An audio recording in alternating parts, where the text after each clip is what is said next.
Pessoal, bom dia, bom dia, bom dia. Estamos aí ao vivo, deu o nosso horário, né? 7h10. Então, seguinte, aula de história, dia 11 de agosto, 7h10 da manhã. O que nós vamos trabalhar hoje aqui com vocês? Nós vamos fazer a correção comentada aí da nossa prova de história e ver os pontos onde erramos, onde acertamos, o que dá para melhorar, quais foram as imprecisões aí apreciadas, né? Então, ok. Cadê a prova de história? Segundo trimestre. Deixa eu ver se é essa. Não, essa daqui mesmo. Ah, eu Prontinho. já, eu já olhei, Thiago, a minha nota. Olhou lá, né? Vamos lá, então. Caraca, velho. Aí sim. Deixa eu ver sua nota aqui, Guilherme. Daqui a pouco vocês dão uma olhada. Deixa eu fazer a correção aqui primeiro, depois vocês olham, tá? Guilherme. Dá pra melhorar muito, né, Guilherme? Vamos Tá lá, pessoal. bom, Tá tá bom, bom. né? Dentro da média, tá? Ok. Foi show. A nota tá boa, porque eu tive notas vermelhas, Guilherme, infelizmente, aí nessa turma. Ô, Thiago, mas não Três, dá pra ver a quatro. nota. Mas não dá pra ver a nota, só dá pra ver o negócio barrinha 12. E o Não negocinho é barrinha, não. qual é a nota no barrinha que tá ali? 9 barrinha 12. 9 barrinha 12. Então sua nota é qual? Não sei. 9. É 9. 9. Ah, achei muito fácil. Sua nota é 9 barrinha 12. Esse 12 aí é porque jogaram o número a mais, mas eu equalizei aí dentro da nota da margem, viu? Você acertou o objetivo valendo 75, é o valor que tá lá que eu coloquei. A discursiva tem peso de 1,5. Vamos lá então, pessoal.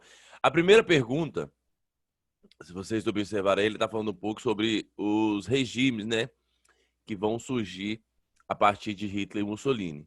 Então, o texto ele está colocando como o fator desse extremismo como um fato a desenvolver essa Segunda Guerra Mundial.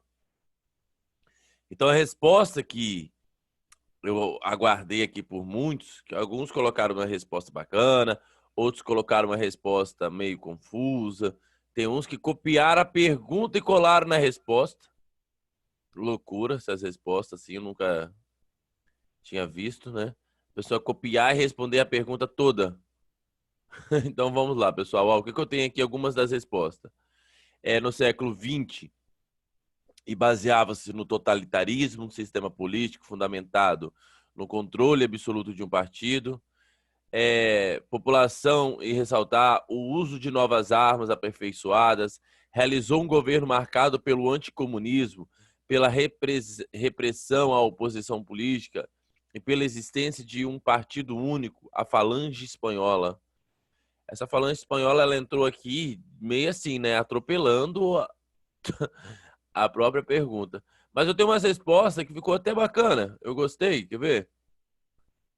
Vamos lá. Essas últimas aqui, ó. A Itália e a Alemanha saíram enfraquecidas com a Grande Guerra para superar os danos causados pelo conflito. Surgiu um governo forte, capaz de defender os interesses nacionais, investir na industrialização e recuperar a economia. A inflação, o desemprego, as invasões de terras e o endividamento externo anunciaram uma grave crise econômica e social. Lógico que esses partidos acabaram fazendo o discurso em cima desses acontecimentos, dessa situação, e acabaram chegando ao poder. E na disputa de poder era uma defesa o quê? Imperialista, né? De dominar os territórios, de reconquistar aquilo que havia perdido. E também havia um discurso nesses extremismos de radicalização, de xenofobia, de que os inimigos seriam os outros, né? Então, no caso, tem uma resposta que teve um colega que colocou isso aqui, ó, sim. Lógico que ele recebeu um 0, né? Porque aonde que era para responder só sim? Não sei nem se Não ele tá tava, online. não tava perguntando, ele tá perguntando sobre as ideias, né? Dificilmente eu vejo esse aluno online, né? Dificilmente, cadê? Não tá. Mas vamos lá então. O que nós temos aí? A segunda pergunta, pessoal. Bora para a segunda. O grau de dificuldade da prova tava difícil? Tava alto? Tava baixo? Tava o quê? Deu para Tava colar aí? difícil. Não tava dando para fazer o Ctrl+C, Tava, Ctrl+V? tava A imagem, nível hard. a imagem Nível estava hard. colada, vocês faziam Ctrl+C, Ctrl+V, era isso?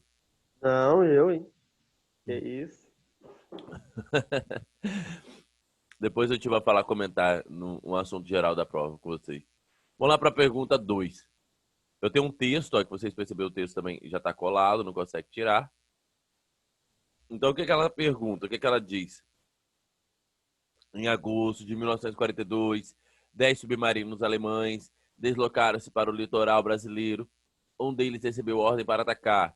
No dia 15, o navio Baipend foi sua primeira vítima. Outras 2 embarcações teriam ido igual destino. Aí, ok. Diante dos acontecimentos acima narrados, descreva como foi a participação brasileira na Segunda Guerra, citando a participação da Força Extraordinária. Então, essa segunda resposta, pessoal, a ideia era para falar como que foi as batalhas, o local do qual o Brasil participou, para onde que foi enviado, se houve vitória, lutou ao lado de quem. Então, é citar esses contextos, que o Brasil foi enviado para a Itália, lutou, as baixas. Teve algumas respostas bacanas, teve. Mas teve uma resposta aqui que eu não entendi, ó. Em 1943, o Brasil declarou guerra aos países do eixo, entrando na Segunda Guerra Mundial. Ok. Eu tenho, quer ver? Aqui.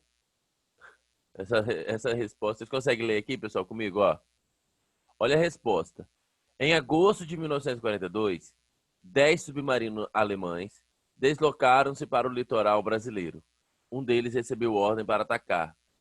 Então, eu tô lendo aqui a pergunta toda encaminhada, ó.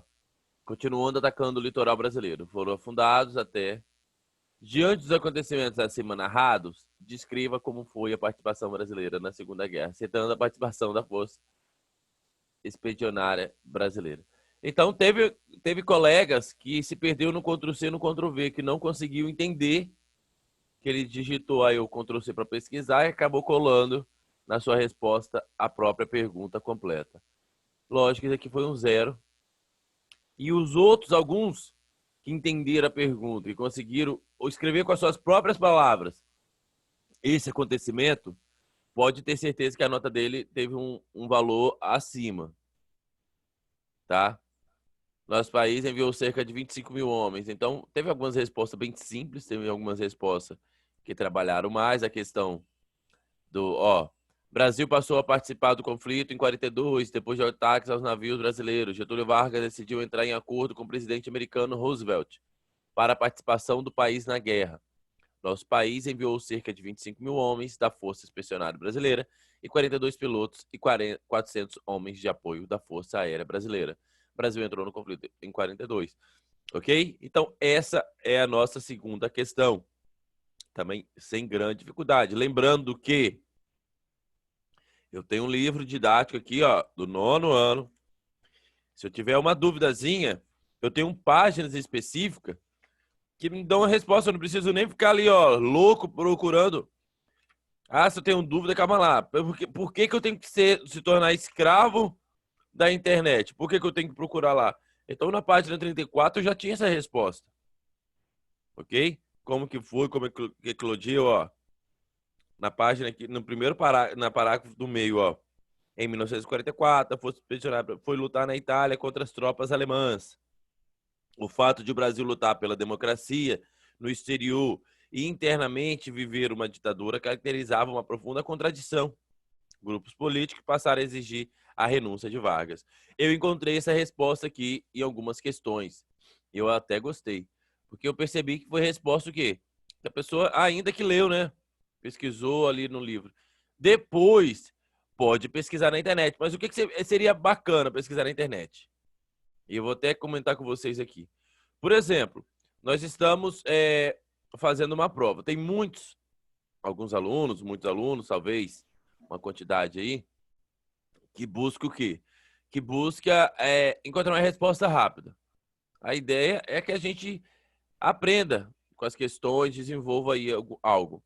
Por exemplo, você está jogando um jogo ou assistindo algo, ou montando um quebra-cabeça. Você pode fazer do jeito normal para descobrir, aprender junto, tentar montar, tentar aprender no jogo, tentar aprender nessa habilidade que você está treinando. Ou você pode usar o quê? Um hacker, né? Você pode burlar. Lógico, você vai burlar, você vai ter resposta, você vai ter jogo, você vai estar tudo upado. Mas a questão é, você vai aprender com esse hack que você vai usar? Ou seja, na vida real, seja no jogo de tabuleiro, o que você for usar aí. Isso é bacana? Isso traz aprendizado? Talvez não. Ah, professor, mas eu vou saber tudo, eu vou tirar 10. Pode até tirar. Lógico que o professor ainda vai garfar um pouco, porque sabe que você está fazendo Ctrl+V, mas mesmo assim, te impede. Lembrando que isso é um teste seu. Isso é individual. Então, se ligar aí no Ctrl+C, Ctrl+V. Ok, vamos para as questões terceira. Que essa terceira questão também é bacana. Que ela é bem direta. Então, você vai ter que explicar. E essa pergunta 3 teve muito que tiraram uma nota abaixo de 1. Por que tiraram abaixo de 1, professor? Porque não entendeu a pergunta. Só não entenderam a pergunta. Que a pergunta tá falando assim, ó. Explica o que foi. Ok. Até aí você levou mais ou menos. E depois tem. E a relevância. Então a relevância teve gente que nem entendeu. Por exemplo, eu posso perguntar quem é o Guilherme e qual a relevância do Guilherme para o 9º ano. Então tem que entender qual foi a importância desse dia D. Aí então você tinha que fazer o desfecho, falar o que foi, né? A embarcação, no Normandia. Parecia que era isso.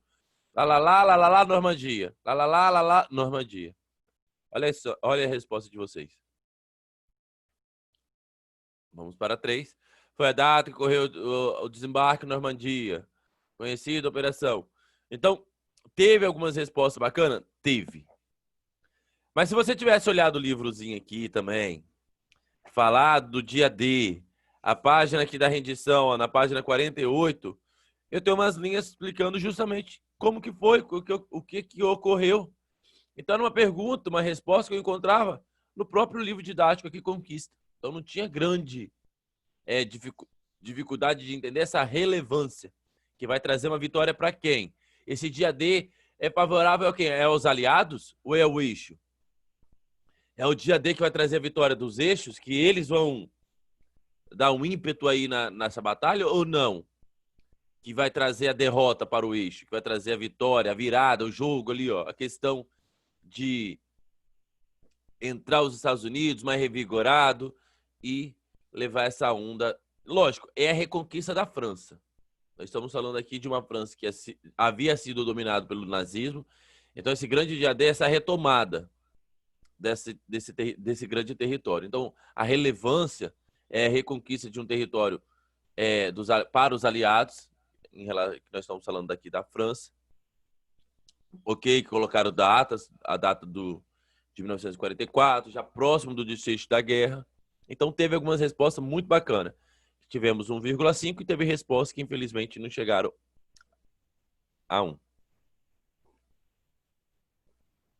Mas foi bacana ainda. Lembrar que esse texto aqui era um parágrafo, então não era para colocar uma linhazinha só, tá, pessoal? Escrever. Vamos para a questão de número 4. A questão de número 4 é bem bacana.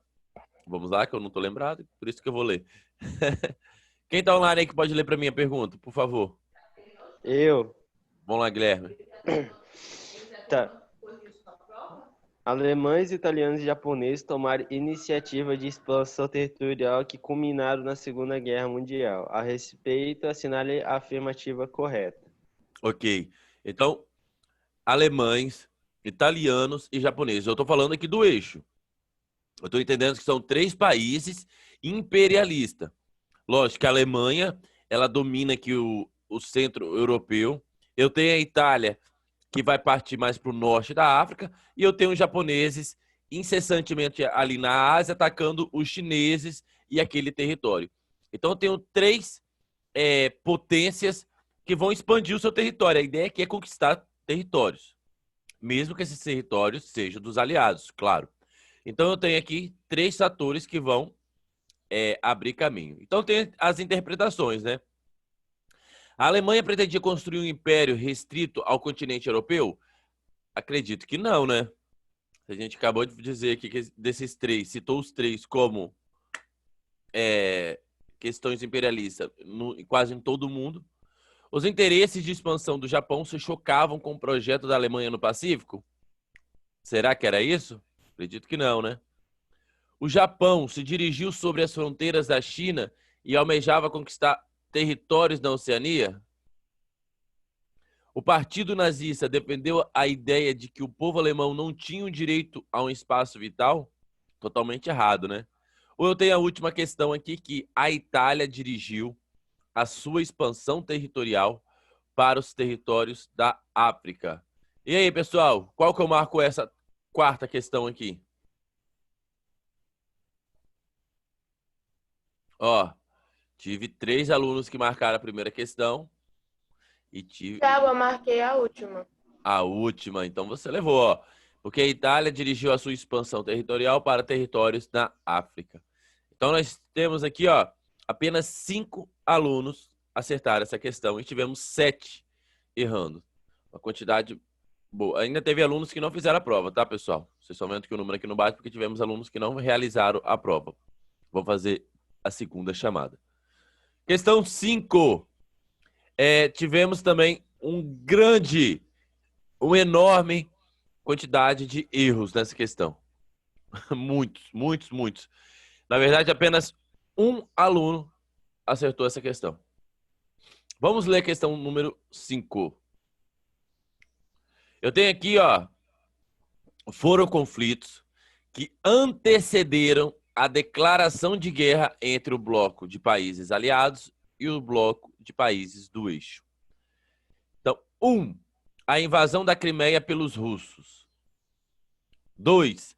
A anexação da Áustria pelos alemães.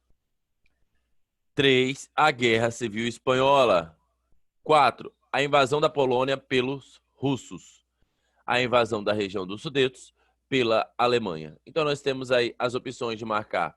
Está correta apenas a afirmativa 3? Estão corretas a afirmativa 1 e 3? Estão corretas a afirmativa 2, 3 e 5? 3 e 4, perdão, né? Ou estão corretas a alternativa 2, 3 e 5? Então, eu tenho a anexação da Áustria pelos alemães, a Guerra Civil Espanhola e a invasão da região dos Sudetos pelos alemães. A invasão da Polônia pelos russos é depois do ataque alemão. A Alemanha que inicia, não é o russo que inicia a guerra, não. Da onde que eu tenho que é a Rússia que inicia a guerra? Não é? Acho que nós confundimos. Lembrar que a Rússia também ela entra de fato na guerra depois do ataque alemão. Lembrando que tinha um acordo de não agressão. Então, eu tenho a alternativa 2, a alternativa 3 e a alternativa 5. Eu achei que uma grande quantidade iria acertar essa questão, mas não, né? Vamos lá para a questão de número 6, pessoal, que o tempo voa. Alguém pode ler? Uma das meninas aí na sala poderia ler a questão número 6? Eu leio. Em 1932, foi promulgado o novo Código Eleitoral para o Brasil com o objetivo de controlar a insatisfação dos constitucionalistas, sobretudo os paulistas. Esse código é considerado inovador na história do Brasil porque... Agora, tem até aquela série Filhos da Pátria. Não sei se vocês já ouviram falar, se já assistiram. Tem no Globoplay. É muito bom. Eles falam justamente, eles fazem até uma sátira, né, sobre essa questão. Porque o que acontece? A gente até falou isso em um dos encontros, e se eu não me engano foi a Ana Beatriz, o grupo da Ana Beatriz, ela apresentou essa questão. Ela comentou sobre a participação e os direitos femininos. Lógico, no Código de 32 você vai ter ali aberto para as mulheres votarem. Mas a questão é que pela própria história, você vai ter que em 34 não vai ter eleições. Que Getúlio continua com o seu golpe. Em 37, que deveria haver eleições para o ano de 38, também não ocorre eleições. Então a mulher acabou conquistando esse direito, mas ela foi votar mesmo só lá em 1950. Na verdade, ela votou em 46.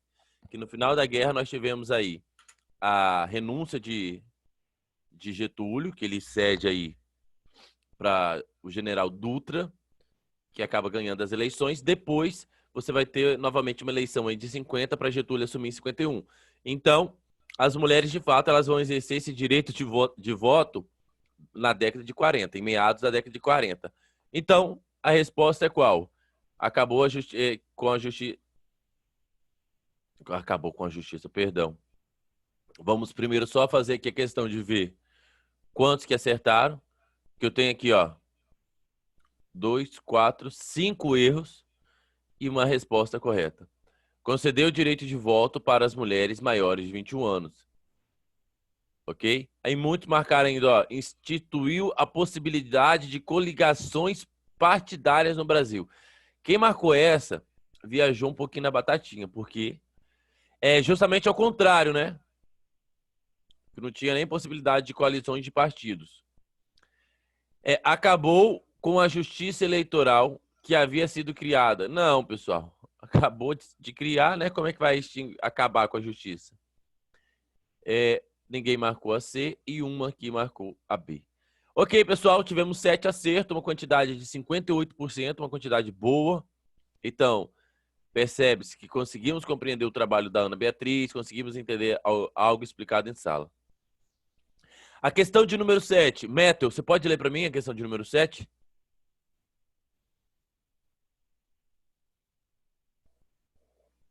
Tem que ler mesmo?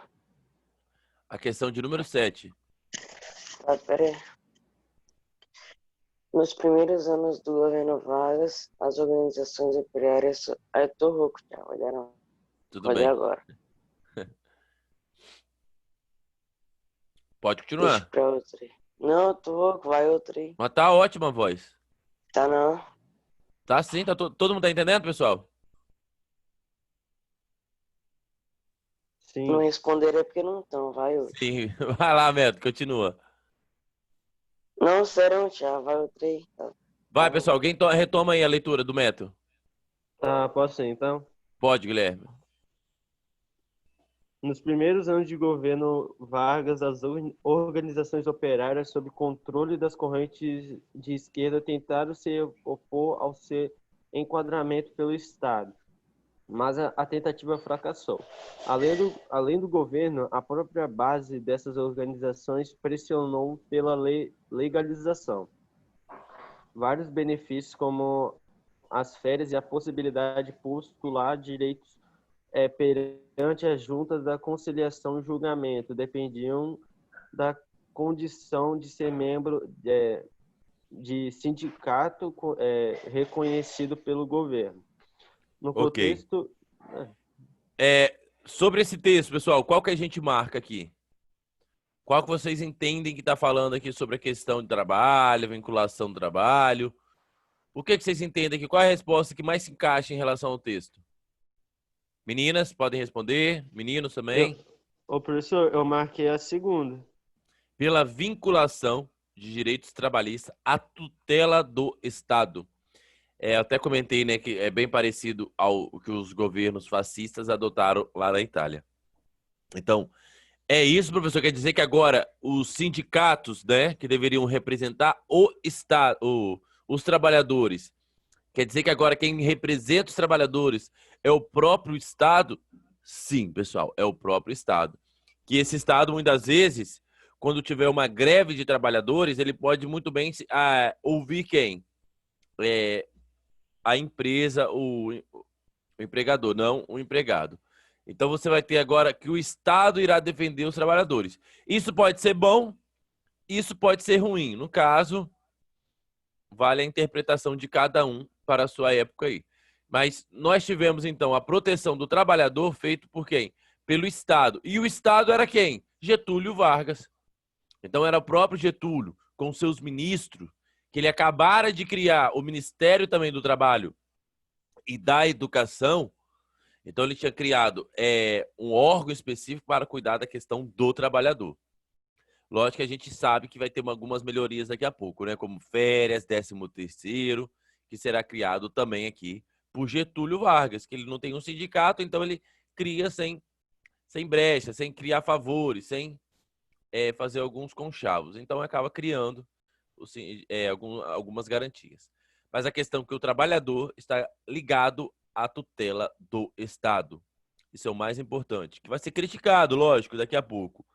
Mas se foi ruim ou bom, depende da interpretação de cada um.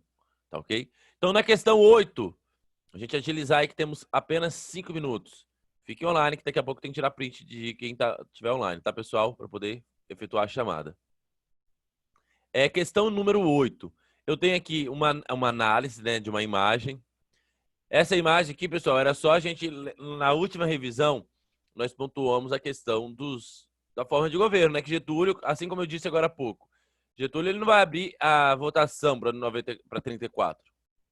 Ele vai dar um golpe, vai continuar no governo, assim que ele usa até uma roupa mais apertadinha. Por quê? Porque ele continua a governar. Então, ó, a caricatura revela o momento da chamada Era Vargas, quando Getúlio Vargas preparava-se para quê? O que eu tenho em 34? Liderar um golpe militar, instaurando o período histórico conhecido por Estado Novo, assumir a presidência da República após a sua eleição indireta pela Assembleia Constituinte. Qual que eu marco, pessoal? Essa é fácil, né? Então, ele assume o governo por meio de uma Assembleia Constituinte. E essa aqui eu tive uma quantidade ótima de acerto. Apenas duas pessoas aí, não sei se são alunos, se são alunas, apenas 2 pessoas erraram essa questão. Tá ok? Vamos para a questão de número 9. Para quem teve dúvidas aí, nós vamos agora. Essa é muito fácil, pessoal. Analisar uma representação artística, na verdade, né? Que nós temos aqui um personagem bem assim, assassino, violento, né? Que você observa. E ele tem uma bandeira aqui, ó, na testa. Essa boina aqui carrega um símbolo. No caso, é um símbolo japonês, né? Esse é o inimigo, ó. Este é o inimigo. Ainda tá até a tradução. Cartaz da Segunda Guerra Mundial, autoria anônima, disponível, blá, blá, blá. Então, produzido e divulgado nos Estados Unidos durante a Segunda Guerra Mundial, o cartaz tinha um objetivo político de quê? Esse cartaz político. Qual era o objetivo dele? Era reforçar o revanchismo dos derrotados? Não. Enfraquecer o nacionalismo exacerbado? Não. Não tem nada de enfraquecer aqui, né? Promover o Não. término do conflito? Quer dizer que a ideia era terminar com o conflito? Essa imagem? Acho que não, né? Não. Era justificar o extermínio de judeus? Também Ou era não. difundir o sentimento xenofóbico? Tá? Eu coloquei difundir o sentimento xenofóbico. Pessoal, eu já passei por esse preconceito de xenofobia. É muito ruim.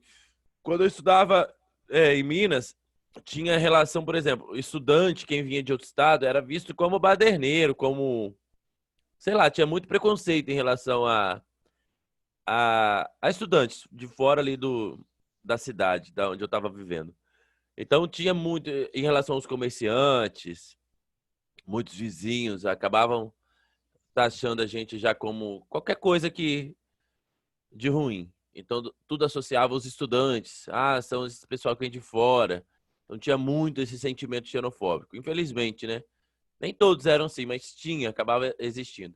Existem países que vão tratar alguns com indiferença em relação ao muçulmano, ao islâmico.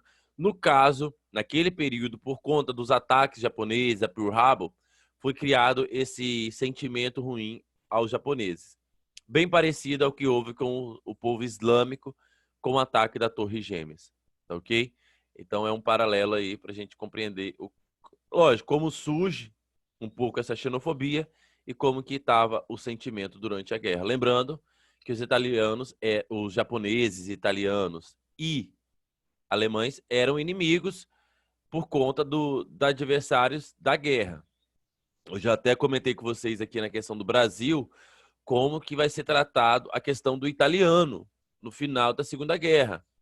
Nós também vamos receber, eu digo assim, eu digo a população em geral, porque de certa forma também eu tenho descendência italiana, então meus avós passaram alguns preconceitos em relação a fala, a costumes, a pronúncia, a não poder usar o sotaque italiano de certa forma, sendo proibido ou de certa, até também vexatório, sofrendo represálias com as pessoas. A questão 10, nós vamos bem rápido, tá, pessoal? Que já deu o nosso tempo. Assinale a questão correta que eu vou ter aqui. Então, eu tenho... Qual a questão que eu marco a 10, pessoal?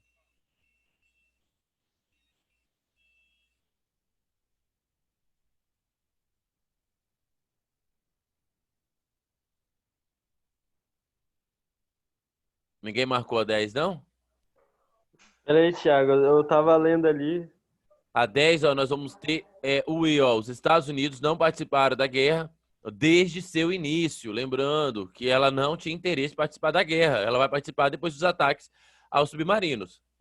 E por último, aqui, ó, a questão 11, nós vamos ter o ataque japonês em 41 em Pearl Harbor, que você vai justificar aquela resposta ali da imagem. Pessoal, finaliza aqui a nossa correção. Show de bola, temos alunos aí. Lembrar o seguinte, ó, as notas foram encaminhadas para o e-mail de vocês. Ok. Não se preocupe, que quem ficou com nota abaixo de 6,3, você não foi o único, não foi a única. Sabe que tivemos aí uma quantidade mediana de alunos com nota baixa.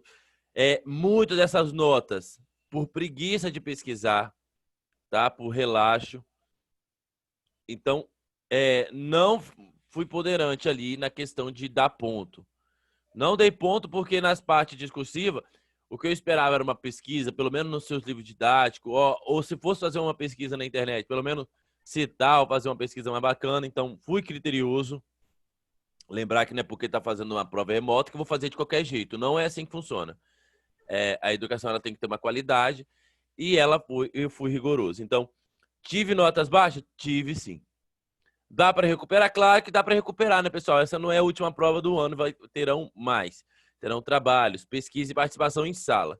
Então, vamos recuperar. Quem ficou aí com 6, quem ficou com 7, sacudir e bora estudar para as provas que virão. Ok, pessoal? Alguma Ok, pergunta? Thiago. Algo? Não. Então, nosso próximo encontro é sexta-feira e eu já retomo com o fim da Segunda Guerra, já para a gente discutir aí a questão da Guerra Fria, que são assuntos muito pontuais e precisa de debate. E lembrando, pessoal, essa qualidade que eu digo para vocês, porque acredito que aqui muitos alunos, alunas vão buscar fazer aí o IFES no final de ano. E a prova vai ser realizada, acredito eu, que em agosto. Mesmo assim, tem que ter um nível, uma quantidade de estudo alto também, não pode diminuir, tá? Vamos lá, Ok. pessoal? Então é isso. Até sexta-feira. Qualquer dúvida, estou aí online, podem me chamar. Tchau, Ok, tchau. Thiago. E Tchau, voltem lá tchau. no FastCep. Fechou.